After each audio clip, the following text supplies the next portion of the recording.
Bueno, muy bien, presidente. En nombre de la bancada de oposición,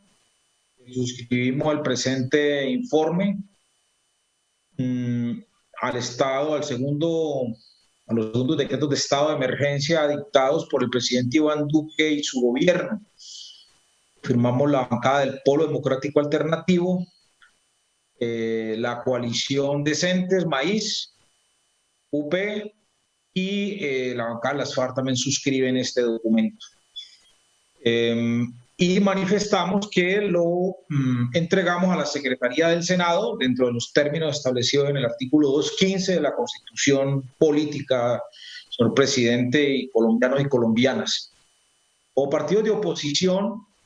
y ciudadanos colombianos, presentamos nuestro análisis y nuestro balance por las decisiones adoptadas por el presidente Iván Duque y su gobierno mediante los decretos surgidos con ocasión de la segunda declaratoria de emergencia económica y social dictada el pasado 6 de mayo de 2020, los cuales se pueden traducir en acciones y decisiones que han sido devastadoras en términos sociales, económicos y sanitarios, que han profundizado aún más la desigualdad existente en nuestro país, el desempleo que venía en crecimiento antes de la pandemia y ha agudizado una inequidad social en nuestro país. Y sigue confirmando que el gobierno del presidente Iván Duque solo gobierna en favor de los grandes poderes económicos, especialmente aquellos poderes económicos que en su momento apoyaron y financiaron la campaña electoral para ser el presidente de la República, tal como reza en los informes presentados al Consejo Nacional Electoral. Así que hay un beneficio directo de estos decretos de emergencia económica a grandes poderes económicos en detrimento de una atención real a una crisis sanitaria y humanitaria que se vive en el mundo producto de la pandemia. En esta nueva declaratoria de emergencia, objeto de estudio, debo advertir que lamentablemente se profundizaron los errores en el manejo de la pandemia señalados en el primer informe presentado por nuestras bancadas. Pues pensábamos que se iba a retomar un nuevo rumbo y se iba a pensar definitivamente en la clase media, en los trabajadores, en los niños, en los jóvenes, en los estudiantes, y lo que ocurrió fue que la economía de nuestro país, según proyecciones de expertos, data un deterioro del 7.9% del Producto Interno Bruto para el presente año, siendo una cifra de estas menor a la que consideran grandes opinadores del mundo económico en el mundo. En 58% de los municipios existe actualmente un alto riesgo de que la primera infancia se encuentren en índices de desnutrición crónica, tal como lo advertimos en el primer informe, en donde a la fecha han muerto más de 120 niños por desnutrición. El desempleo, según FEDesarrollo, ha de ubicarse por las proyecciones que se ven en un 32% de desempleo en el país. La educación rural es prácticamente inexistente y la falta de conectividad en el sector rural y la precariedad de conectividad en el sector urbano, pues naturalmente nos indica que la educación para los más pobres de nuestro país es prácticamente inexistente. De la misma manera, debemos advertir que el gobierno no tomó las medidas para garantizar ese derecho fundamental a la educación para nuestros niños y para nuestros jóvenes. Debemos señalar también que en esta segunda emergencia continuó el manejo desigual e inequitativo a la hora de llegar los recursos a los más pobres y a los más necesitados. El 47% de colombianos independientes no recibieron ningún tipo de ayuda, ningún tipo de beneficio, ningún tipo de subsidio. Y el 68% de la población está situado en pobreza multidimensional, el 68%, lo cual es supremamente grave para el estado actual del país. De todas maneras, y ante esta situación, el gobierno del presidente Iván Duque ha sido inerte, pues a pesar de que el mismo presidente en uno de sus teleprogramas advirtió falazmente de que había invertido 117 billones durante la pandemia, la CEPAL en su informe demuestra que la inversión en Colombia no ha superado el 2.5 del Producto Interno Bruto, lo que significa que no ha invertido más de 30 billones, de acuerdo a lo expresado por el mismo informe de la CEPAL. Para confirmar esta cifra, que debe investigar la Contraloría General de la Nación, el Observatorio Fiscal de la Universidad Javeriana reveló que este gobierno solo ha invertido en la pandemia y en lo social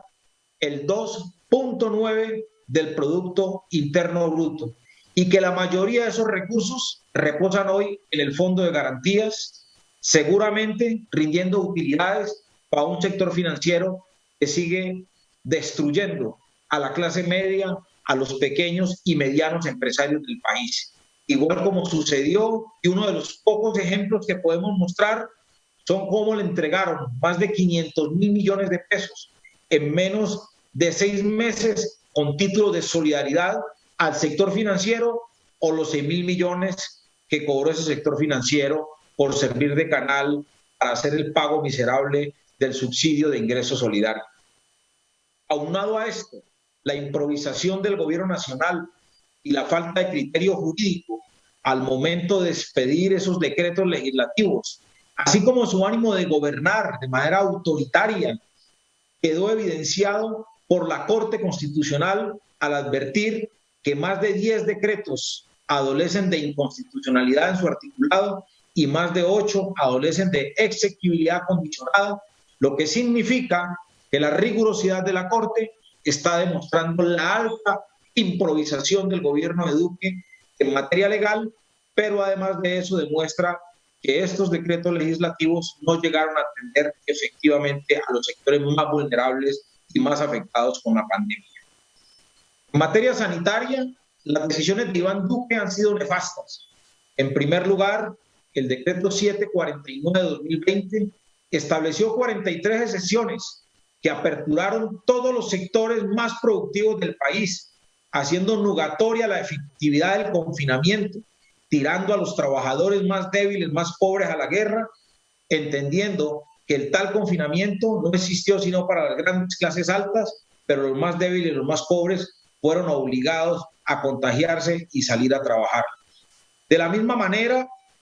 la implementación de los 2 días sin IVA, el 19 de junio y el 3 de julio, triplicaron las tasas de contagio, llevando al país a las aterradoras cifras que hoy tenemos hasta el día de ayer: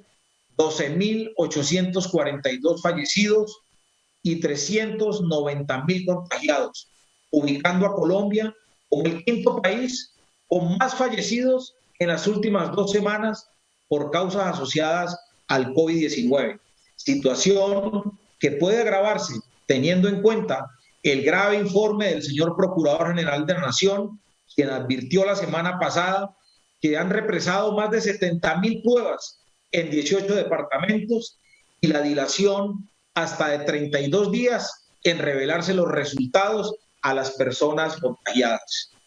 Las impertinentes decisiones de Iván Duque y su gobierno trajeron como consecuencia el desborde de la capacidad en infraestructura de salud a nivel nacional,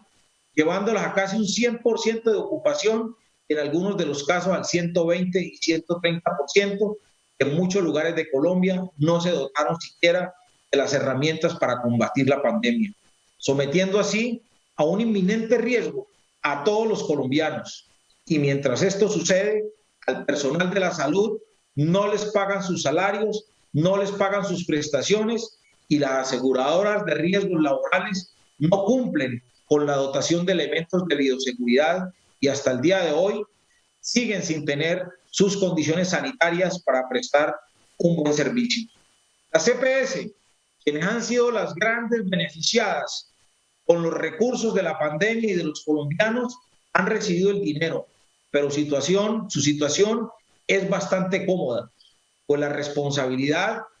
se la tiran a las IPS, y las EPS no cumplen con su función, ni tomando las pruebas, ni siguiendo los cercos epidemiológicos, que es su responsabilidad constitucional y legal, entregándole esta responsabilidad a las entidades territoriales que poco y nada pueden hacer para detener la pandemia, lo cual demuestra con esta actitud, pero también con esta situación de las EPS en el país, la inmediata necesidad de acabar con estos intermediarios y creó la Ley 100 de 1993, la cual ha evidenciado con creces su fracaso durante esta pandemia, pues de los 673,000 trabajadores del personal de la salud reportados por el DANI, solo el 24% tiene contrato laboral, es decir, 511,000 trabajadores de la salud tienen contrato de prestación de servicios tercerizados o otro tipo de vinculación laboral sin los más mínimos derechos establecidos en la Constitución y la ley. Debemos advertir también que el presupuesto dispuesto del sector salud, según la OCDE, nos está haciendo falta entre 1 y 1.5% del Producto Interno Bruto para igualar a países de la región, de que el gasto per cápita en salud es de $960, es decir, 3.6 millones de pesos. En materia laboral, hemos visto cómo esta estrategia ha destruido progresivamente plazas de empleo ante un inexistente auxilio del gobierno, lo cual ha llevado a la destrucción de micros, pequeñas y medianas empresas en todo el territorio nacional. Empresas estas que solventaban el 97% del empleo formal. Aunado a ello, se suma el abuso institucional de Iván Duque, el cual, a pesar de tener una prohibición expresa en el artículo 215 de la Constitución Política, desmejoró los derechos sociales de los trabajadores a través del decreto 770 de 2020, el cual pospuso el pago de derechos ciertos e indiscutibles, como el pago de horas extras, de la primera prima de servicios del año, permitió el aumento de la jornada laboral diaria a 12 horas, violentando de esta manera el convenio 01 de 1919 de la OIT,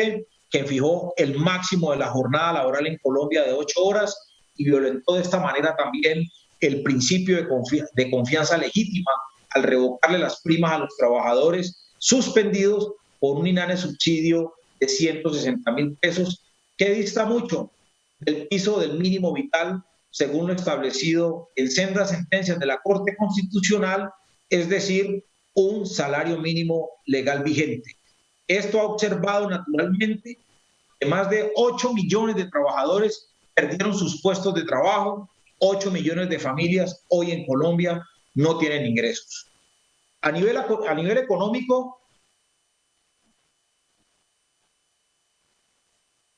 económico, en el análisis desarrollado por el Observatorio Fiscal de la Universidad Javeriana, se pudo observar que el gobierno le ha mentido a la ciudadanía todos los días a las 6 de la tarde en el programa Telepresidente, al establecer que ha invertido el presidente Duque, como ya lo hemos dicho, el 11% del Producto Interno Bruto, cuando en realidad esos recursos están en garantías de créditos y no en gastos reales. De esta manera, el presidente Iván Duque le ha mentido al país. Esa situación ha llevado entonces a preguntarnos de manera permanente, presidente Iván Duque, ¿dónde están los 117 billones que usted ha dicho que ha invertido en esta pandemia? Esa pregunta la estamos haciendo ya hace más de 26 días. Es igual de preocupante que de los 43 traslados presupuestales que ha realizado el gobierno nacional por valor de 3.9 billones de pesos, 6 no incluyen destinación específica y 8 se especifican como otras transferencias, lo que no permite desarrollar un verdadero seguimiento a los recursos, dificultando el control político y el control social, el cual nos compete como congresistas de este país. También se encontró que de las 40 instituciones y 3 personas jurídicas con las que se ha contratado por más de 2.2 billones de pesos, más de 100,000 millones se han contratado con 4 instituciones, todas ellas bancos que financiaron la campaña del actual presidente, lo cual es un claro ejemplo de clientelismo, nepotismo del poder autoritario que ha profesado este gobierno desde su llegada. En materia de educación, los estudiantes han recibido un verdadero retraso en su desarrollo progresivo ante la ausencia de mecanismos que permitan llevar la educación al 82% del territorio nacional. En estas situaciones y ante esto, Iván Duque se limitó a expedir solo 2 decretos en materia educativa, el 660 y el 662 de 2020, los cuales solo han buscado librar al gobierno de su responsabilidad y garantizar la educación a nuestros niños, niñas y adolescentes, al descargar la responsabilidad de la toma de las decisiones a los colegios y al crear un modelo de crédito que deberá ser pagado a lo largo de los años por estudiantes que sueñan con acceder al derecho fundamental a la educación durante el curso de esta pandemia. Y en este sentido, la crisis ha dejado ver la necesidad apremiante de garantizar el derecho fundamental a la educación pública gratuita, además a la educación superior, la creación del Internet como derecho fundamental para los sectores más desvalidos del país y la modificación de las fuentes de financiación de las instituciones públicas de educación en Colombia. Respecto a las medidas adoptadas en materia de servicios públicos, encontramos que la expedición de los decretos 798, 799, 809 y el 819 de 2020, los cuales van dirigidos específicamente a las empresas y no a los usuarios. Lo advertimos porque el decreto 809 contempla medidas que son inconvenientes e ineficaces, toda vez que privilegian el acceso al crédito con mejores condiciones a las empresas de servicios públicos intervenidas, las cuales no trasladan oportunidades y derechos a los usuarios de los servicios públicos. Todo lo contrario, dan grandes oportunidades al mercado financiero con condiciones más beneficiosas para las empresas, para los bancos, en detrimento de los derechos de los usuarios de los servicios públicos. Este beneficio para el acceso al crédito no garantiza entonces la prestación real de los servicios públicos en el país, dado que no condicionan estos recursos para que sean del beneficio directo de los usuarios y por lo tanto se están utilizando en otros ítems de las empresas, naturalmente dejando por fuera los derechos de los ciudadanos. Resulta ridícula también la apertura y la venta de la participación accionaria de las sociedades inscritas en la Bolsa de Valores autorizada por el decreto 811. Entendemos que este decreto 811 es un gran mico que se le mete a la pandemia para poder enajenar y privatizar los activos más significativos, valiosos y vitales del Estado. En ese sentido, estamos hablando de la venta de las acciones de Ecopetrol, Cenit e ISA, que se traducen en una operación bursátil absurda e inadmisible para liquidar el patrimonio público de los colombianos, llevándonos inclusive a uno de los peores hechos de corrupción en nuestro país. En las actuales circunstancias de recesión económica y por culpa de la pandemia del coronavirus, sería un descaro insensato acto al salir a vender las acciones y nuestro patrimonio de estas empresas a un precio minúsculo, muy por debajo de su valor real, como sucederá entendiendo las condiciones económicas actuales y la caída monumental de los precios del barril. En materia social,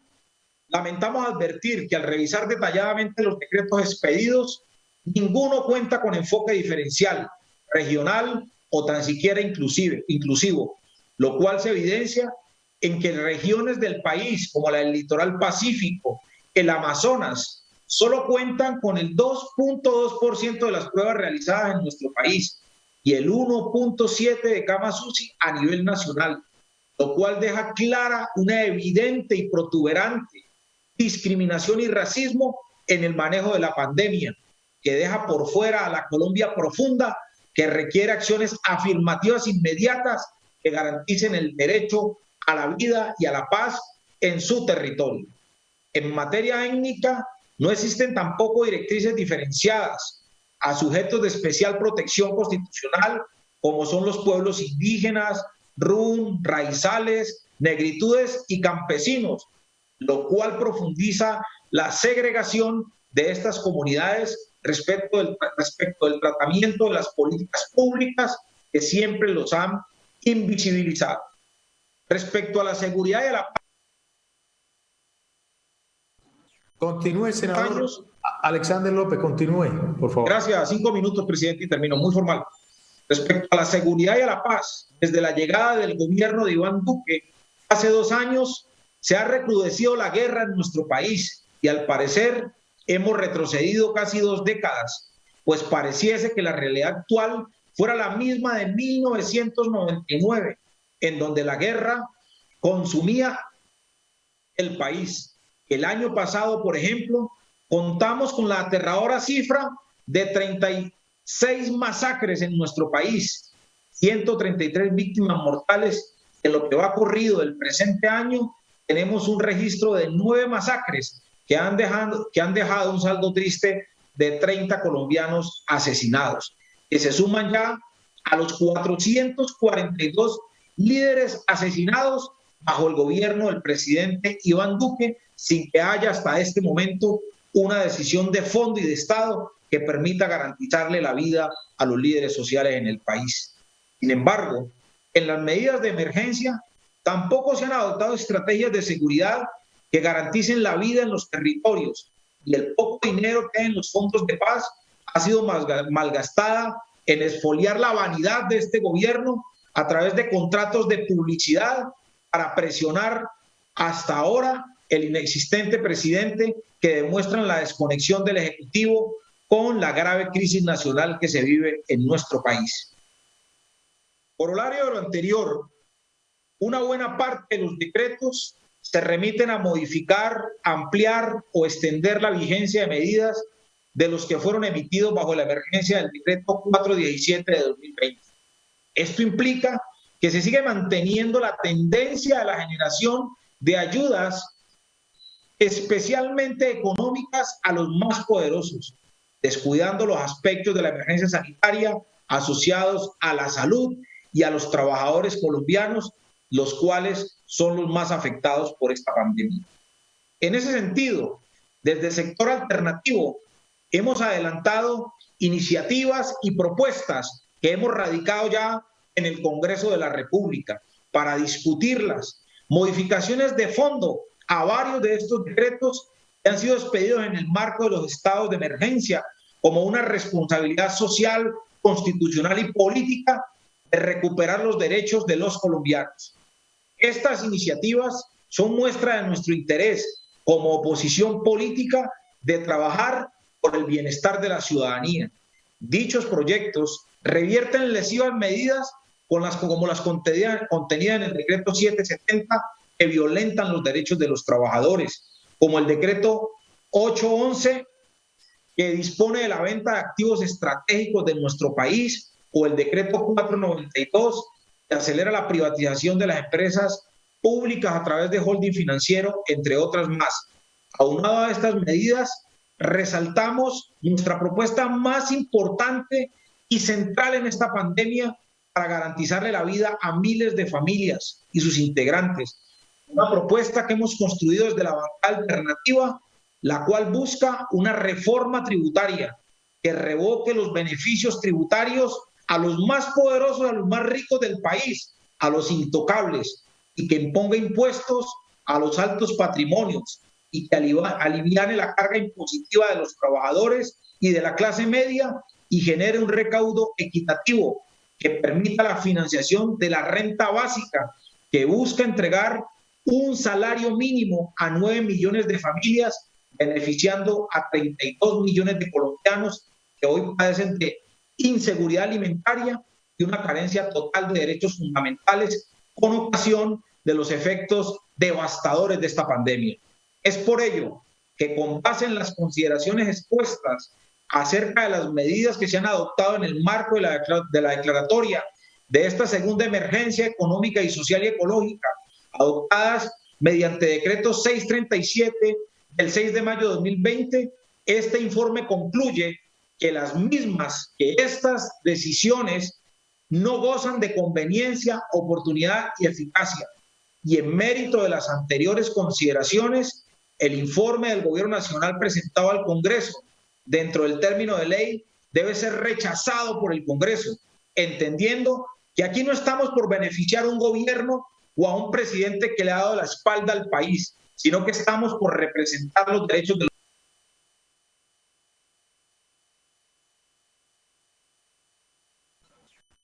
Para que termine, senador Alexander López. Un minuto.